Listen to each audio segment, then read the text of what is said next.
యజ్ఞోపవీతంలో 9 పోగులు ఉంటాయి. ఈ 9 పోగుల యొక్క ప్రత్యేకత ఏంటి? యజ్ఞోపవీతానికి ఉండే ప్రాధాన్యత వేదం ఎంత బాగా చెబుతుంది అంటే, ఉపవీయ దక్షిణం బాహుముద్ధరతే వధత్తే సవ్యమితి యజ్ఞోపవీతమేతదేవ విపరీతం ప్రాచీన వీతకం సంవీతం మానుషం రక్షాకం శివబాపురోనువాకే. యజ్ఞోపవీతం ఒక గొప్ప సాధనం, క్రియాత్మకమైన సాధనం. దేవతారాధన, నిత్యము ధూపదీప నైవేద్యాదులు, భగవంతుని అర్చించేటటువంటి విధిలో ఉన్నటువంటి వారు తప్పనిసరిగా యజ్ఞోపవీతాన్ని ధరించాలి. నిత్యక్రియలలో సంధ్యావందనాదికాదులు ఆచరించని వారు యజ్ఞోపవీతం వేసుకొనకూడదు అని కూడా శాస్త్ర ప్రమాణం. యజ్ఞోపవీతము ఒక ధర్మాన్ని, ఒక కులాన్ని, ఒక మార్గాన్ని, ఒక ధర్మాన్ని అనుసరించే వారికి ప్రతీక కాదు, ఒక కర్మాచరణకు ప్రతీక అని కూడా వేదం వివరిస్తుంది. ఇందులో ఉండే ఈ 9 వరుసల దారాలు త్రిగుణాత్మకమైనవి. నిజానికి యజ్ఞోపవీతం ఎవరికి వారు సిద్ధం చేసుకోవాలి. 4 వేళ్ల ఈ అంకె విధానానికి బొత్తి అని పేరు. దారాన్ని ఈ చిటికిన వేలికి చుట్టి 4 వేళ్లకు ఇలా చుట్టడం మొదలుపెట్టి 96 సార్లు చుట్టి ముడివేసి తర్వాత వేళ్లు తీసి ఆ 94 బెత్తెల ప్రమాణంగా ఉండే దారాన్ని పొడవుగా చేసి కాలి బొటన వేలు నుంచి శిఖ వరకు పేర్చుకుంటే 3 వరుసలు సిద్ధమవుతుంది. అది యజ్ఞోపవీతం. ఎవరికి వారు విడివిడిగా చేసుకోవలసింది, ఖరీదుగా చేసి ధరించవలసింది కాదు. ఇందులో బ్రహ్మ, విష్ణువు, ఈశ్వర తత్వం, అలాగే సృష్టి స్థితి లజకారకాలు, ఇచ్ఛాక్రియా జ్ఞానస్థితి స్వరూపాలు 3 3 3 వరసి 9 అంటూ ఉంటారు. అయితే అందరూ 9 వరుసల యజ్ఞోపవీతాన్ని ధరించడానికి అర్హత కలవారు కారు. వేదాధ్యయనం, చదువు ఆరంభం చేయడం అనేది మొదటగా 3 వరుసల దారంతో ఆరంభమవుతుంది. అది గాయత్రి అనుగ్రహం.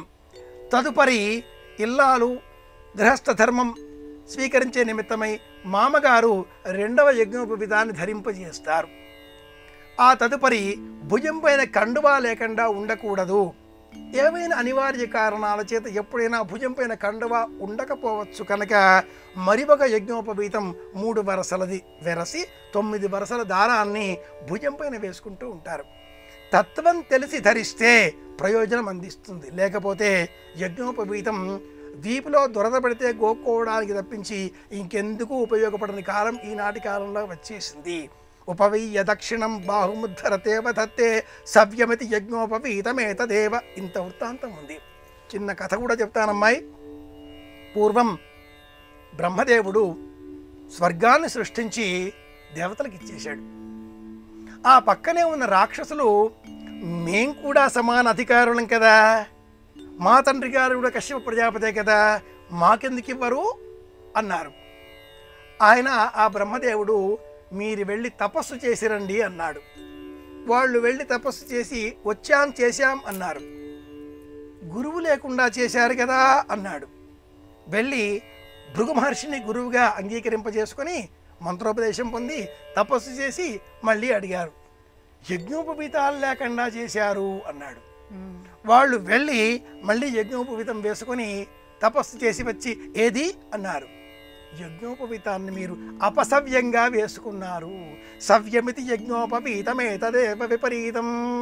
ఈ కథలో సహవై దేవానాంచాసురాణాంచ ఆ మంత్రార్థంలో వచ్చే కథ ఎంత అందంగా ఉంటుంది అంటే, ఎడమ భుజం పైన యజ్ఞోపవీతం ఉంది, సవ్యమైన దేవతా సంబంధితమైన కర్మలు చేస్తున్నాడు.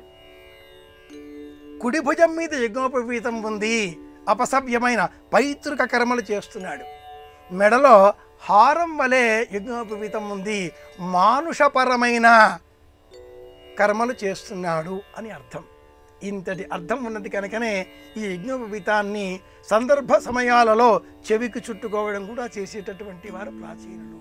భుజం పైన జారిపడినా 5 విధములుగా ఉండే ఆశౌచములు వచ్చినా యజ్ఞోపవీతాన్ని మార్చుకోవాలి. ఈనాటి కాలంలో అందరూ కూడా శ్రావణ మాసం శుక్లపక్షం పౌర్ణిమ నాడు, రాఖీ పౌర్ణిమ నాడు జంఝాల పౌర్ణిమ అని చెప్పి ఆ రోజు యజ్ఞోపవీతం మార్చేసుకుంటూ ఉన్నారు. అది ఒక కథ.